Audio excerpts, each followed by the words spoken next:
കാലിന് ദീപം വചനധ്യാനത്തിലേക്ക് ഏവരെയും ദൈവനാമത്തിൽ സ്വാഗതം ചെയ്യുന്നു. ഇന്നത്തെ വചനധ്യാന വിഷയമായി തിരഞ്ഞെടുത്തിരിക്കുന്നത് യജമാനനായി ഉയർത്തപ്പെടുന്ന ദാസൻ. യജമാനനായി ഉയർത്തപ്പെടുന്ന ദാസൻ. ഇത് മാനുഷിക സ്റ്റാൻഡേർഡുകൾക്കും ലോകത്തിൻ്റെ സ്റ്റാൻഡേർഡിനും നേരെ വിപരീതമായിട്ടുള്ള ഒരു വേദപുസ്തക സത്യമാണ്. ബുദ്ധിയോടും വിശ്വസ്തയോടും ദൈവം ഏൽപ്പിച്ചിരിക്കുന്ന കാര്യങ്ങൾ കൈകാര്യം ചെയ്യുന്ന ദാസൻ എക്കാലവും ദാസനായി മാത്രം ഇരിക്കുകയില്ല. ഒരു ദിവസം അവനെ യജമാനനായി ഉയർത്തുന്നുണ്ട്. എന്നാൽ ലോകത്തിൻ്റെ സ്റ്റാൻഡേർഡ് അനുസരിച്ച് എത്ര വിശ്വസ്തയോടെ ഈ ലോകത്തിലെ കാര്യങ്ങൾ നാം ചെയ്താലും ദാസൻ്റെ കേഡറിൽ തന്നെ പ്രമോഷൻ ലഭിക്കുകയുള്ളൂ. അല്ലാതെ ഒരിക്കലും ഒരു ദാസൻ യജമാനനാക്കി പ്രൊമോട്ട് ചെയ്യുന്ന ഒരു സംവിധാനം ലോക നിയമത്തിൻ്റെ പരിധിക്കകത്ത് ഇല്ല. വിശുദ്ധ മത്തായി എഴുതിയ സുവിശേഷം 24 മുതൽ 51 വരെയുള്ള ഭാഗങ്ങളിലാണ് ഇത്തരത്തിലെ ഒരു പ്രമോഷനെ പറ്റി രേഖപ്പെടുത്തിയിരിക്കുന്നത് അഥവാ പ്രതിപാദിക്കുന്നത്. കർത്താവിൻ്റെ വരവിൻ്റെ സമയം നിശ്ചയമില്ലാത്തത് കൊണ്ട് ഉണർന്നിരിപ്പിൻ, ജാഗ്രതയുള്ളവരായിരിപ്പിൻ, ഒരുങ്ങിയിരിപ്പിൻ എന്നുള്ള ഷോർട്ട് മെസ്സേജുകൾ തുടർമാനമായി വിശുദ്ധ മത്തായി എഴുതിയ സുവിശേഷത്തിൻ്റെ അവസാന അധ്യായങ്ങൾ, എല്ലാ സുവിശേഷങ്ങളുടെയും അവസാന അധ്യായങ്ങൾ നൽകുന്നുണ്ട്. കർത്താവ് പോയപ്പോൾ ഞാൻ പോയതുപോലെ വേഗം വരുമെന്ന് പറഞ്ഞു. പക്ഷെ സമയം നിശ്ചയമില്ലാത്തത് കൊണ്ട് നാം ബുദ്ധിമോശം കാണിക്കുവാൻ സാധ്യതയുണ്ട്. നാം ദുഷ്ടദാസന്മാരായി തീരുവാൻ സാധ്യതയുള്ളതുകൊണ്ട് എപ്പോഴും ജാഗ്രതയോടിരിക്കുവാനായിട്ട് ദൈവവചനം നമ്മളെ ഓർമ്മിപ്പിക്കുന്നു. അതിനാധാരമായി യേശു കർത്താവ് പറഞ്ഞ ഒരു ഉപമയാണ് യജമാനനായി ഉയർത്തപ്പെടുന്ന ദാസൻ. എല്ലാവർക്കും സുപരിചിതമായ ഭാഗമാണ്.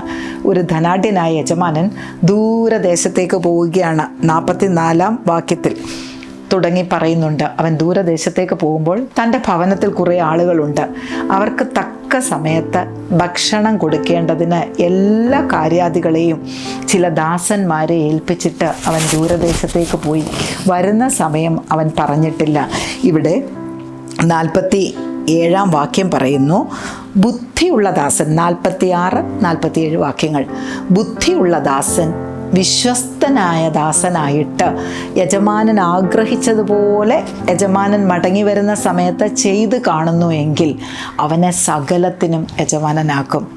വിശ്വസ്തതയും ബുദ്ധിയും വളരെ അടുത്തിരിക്കുന്ന 2 ഘടകങ്ങളാണ്. ബുദ്ധി ഉണ്ടെങ്കിൽ, സുബോധമുണ്ടെങ്കിൽ നാം വിശ്വസ്തരായിരിക്കും.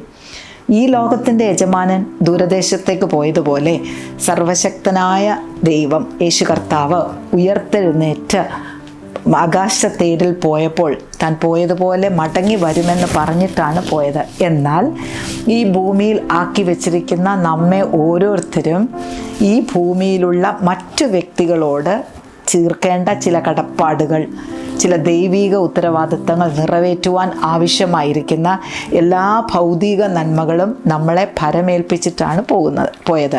എന്നാൽ കാലപ്പഴക്കത്തിൽ കർത്താവ് വരുവാൻ താമസം വരുമ്പോൾ നാം എന്ത് ചെയ്യും? ബുദ്ധി നഷ്ടപ്പെട്ടവരായി, സുബോധം നഷ്ടപ്പെട്ടവരായി ഏൽപ്പിച്ചിരിക്കുന്ന ഉത്തരവാദിത്തങ്ങൾ. ബുദ്ധി ഉണ്ടെങ്കിൽ തീർച്ചയായും വിശ്വസ്തത ഉണ്ടാകും. ബുദ്ധിയുള്ള ദാസൻ്റെ ഏറ്റവും പ്രധാനപ്പെട്ട സ്വഭാവ ഗുണമാണ് വിശ്വസ്തത. ദൈവം നമ്മളെ ചെറുതും വലുതുമായ അനേക കാര്യങ്ങൾ ഏൽപ്പിച്ചിട്ടുണ്ട്. നാം ആരും ഇവിടെ സ്ഥിര താമസത്തിന് വന്നവരല്ല. ആയിരിക്കുന്ന അവസ്ഥയിലിരുന്നു കൊണ്ട് ദൈവം ആഗ്രഹിക്കുന്ന ചില പദ്ധതികൾ പൂർത്തിയാക്കുവാനായിട്ടാണ് ഈ കുഞ്ഞായുസ് നമുക്ക് തന്നിരിക്കുന്നത്. എന്നാൽ ദൈവത്തിൻ്റെ വരവ് താമസിക്കും തോറും, കർത്താവിൻ്റെ വരവ് താമസിക്കും തോറും നാം എന്ത് ചെയ്യും? ദുഷ്ടദാസനായി മാറുവാനുള്ള സാധ്യതയുണ്ട്. ഇവിടെ 48 വാക്യം ഇങ്ങനെ പറയുന്നു, എന്നാൽ അവൻ ദുഷ്ടദാസനായി യജമാനൻ വരുവാൻ താമസിക്കുന്നു എന്ന് ഹൃദയം കൊണ്ട് പറഞ്ഞു. വളരെയധികം ആത്മീയ സത്യങ്ങൾ അടങ്ങിയിരിക്കുന്ന ഒരു ചെറിയ വാക്യമാണ്. അവൻ ഹൃദയം കൊണ്ട് പറഞ്ഞു. അവനോട് പുറത്തുനിന്ന് ആരും വന്ന് പറഞ്ഞില്ല നിൻ്റെ യജമാനൻ വരാൻ താമസിക്കുമെന്ന്. ആരും അവനെ ഉപദേശിച്ചില്ല നിൻ്റെ യജമാനൻ വരാൻ താമസിക്കുമെന്ന്. കാലപ്പഴക്കത്തിൽ നേരത്തെ നാം കേട്ടതുപോലെ ആത്മീയ മന്ദത കയറിയപ്പോൾ അവൻ ഹൃദയം കൊണ്ട് തന്നോട് തന്നെ പറയുകയാണ്, യജമാനൻ വരുവാൻ താമസിക്കുന്നു. ഒരു മനുഷ്യന് വാഗൊണ്ട് സംസാരിക്കുവാനും ഹൃദയം കൊണ്ട് സംസാരിക്കുവാനും സാധിക്കും. എന്നാൽ വേദപുസ്തകം സത്യമായി പറയുന്നു, ഹൃദയം കൊണ്ടുള്ള സംസാരം വാഗൊണ്ടുള്ള സംസാരത്തിനേക്കാൾ വളരെ കഠിനവും വളരെ എഫക്റ്റീവുമാണ്. വാഗൊണ്ട് നാം സംസാരിക്കുമ്പോൾ മറ്റൊരു വ്യക്തിയോടാണ് സംസാരിക്കുന്നത്. ഹൃദയം കൊണ്ട് നാം സംസാരിക്കുമ്പോൾ നമ്മോട് തന്നെയാണ് നാം സംസാരിക്കുന്നത്. വിശ്വാസ ജീവിതത്തിൽ നാം മുന്നോട്ട് പോകുമ്പോൾ ഇപ്രകാരം ഹൃദയം കൊണ്ട് നമ്മോട് തന്നെ, നമ്മുടെ അന്തരാത്മാവിനോട് നാം തന്നെ പറഞ്ഞിട്ടിരിക്കുന്ന എത്രയോ നിരാശയുടെ വാക്കുകൾ, എത്രയോ അവിശ്വാസത്തിൻ്റെ വാക്കുകൾ, എത്രയോ സംശയത്തിൻ്റെ വാക്കുകൾ, ഇതൊക്കെയും നമ്മുടെ ക്രൈസ്തവ ജീവിതത്തിൻ്റെ മാറ്റ് കുറച്ചുകൊണ്ട് ദുഷ്ടദാസനിലേക്ക് നമ്മളെ കൊണ്ടുപോവുകയാണ്. ഇവൻ ഹൃദയം കൊണ്ട് പറയുകയാണ്, യജമാനൻ വരുവാൻ താമസിക്കുന്നു. മറ്റാരെങ്കിലും പറഞ്ഞു കൊടുത്തിരുന്നെങ്കിൽ അവന് കുറ്റം പറയാമായിരുന്നു, ഇന്ന വ്യക്തി പറഞ്ഞതുകൊണ്ടാണ് ഞാൻ ഇപ്രകാരം ചെയ്തത്.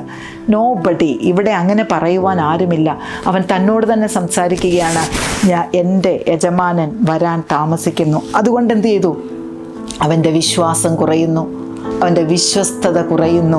അവൻ ഇപ്രകാരം തന്നെ ഏൽപ്പിച്ചിരിക്കുന്ന താലന്തുകളെ, ഏൽപ്പിച്ചിരിക്കുന്ന റിസോഴ്സുകളെ തനിക്ക് വേണ്ടി മാത്രം ഉപയോഗിച്ച് തുടങ്ങുന്നു. വീട്ടിലുള്ളവർക്ക് തക്ക സമയത്ത് ഭക്ഷണം കൊടുക്കുവാനായിട്ട് യജമാനൻ ഏൽപ്പിച്ചിട്ട് പോയത് താൻ തനിക്ക് വേണ്ടി ഉപയോഗിക്കുന്നു. ഇവിടെ പറയുന്നുണ്ട്, അവൻ കൂട്ടുദാസന്മാരെ അടിക്കുവാനും.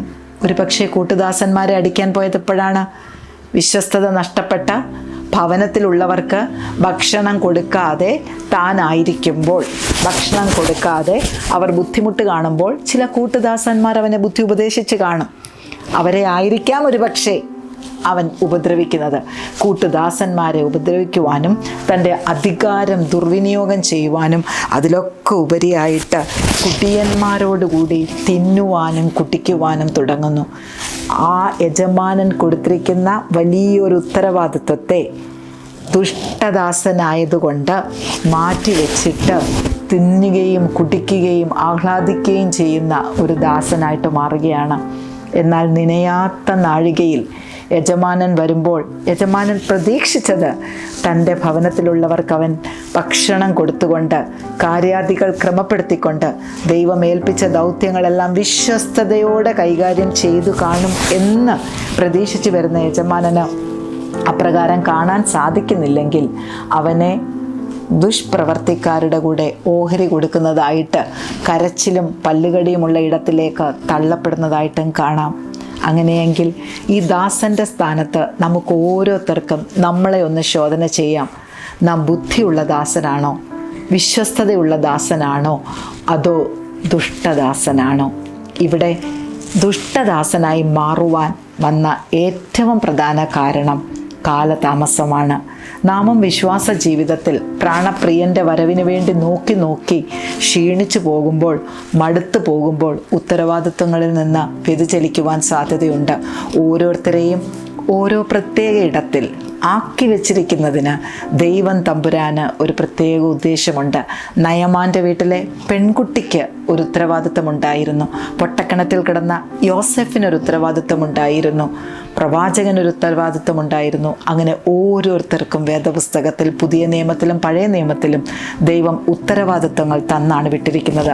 നമ്മുടെ ഈ കൊച്ചു ജീവിതം എപ്പോൾ അവസാനിക്കുമെന്നോ, ദൈവം എപ്പോൾ മടങ്ങി വരുമെന്നോ യാതൊരു നിശ്ചയവുമില്ലാത്തതുകൊണ്ട് ഏൽപ്പിച്ചിരിക്കുന്ന കാര്യങ്ങൾ വിശ്വസ്തയോടെ വിനിമയം ചെയ്യുക. നാമായി പുതുതായി ആർജിച്ചൊന്നും കണ്ടെത്തേണ്ടതില്ല.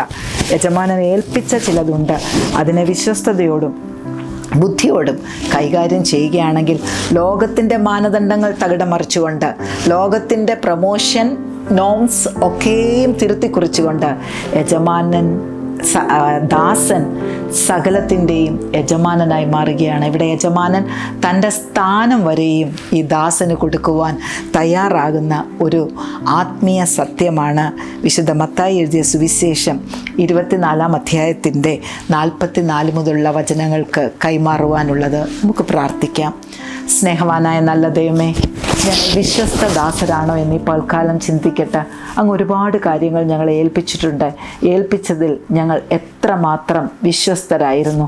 ദൈവമേ, ഞങ്ങളുടെ ദുഷ്ടത, അവിശ്വാസം, ഞങ്ങളുടെ ഹൃദയത്തോട് ഞങ്ങൾ തന്നെ സംസാരിക്കുന്ന നെഗറ്റിവിറ്റി, ഇതെല്ലാം ഞങ്ങളോട് ക്ഷമിച്ച് ദൈവമേ, ആ സ്ഥാനക്കയറ്റത്തിന് കാരണമാകുന്ന, പ്രമോഷന് കാരണമാകുന്ന അളവിലേക്ക്, ആ സ്റ്റാൻഡേർഡിലേക്ക് വളരുവാൻ ഞങ്ങളെ സഹായിക്കണമേ.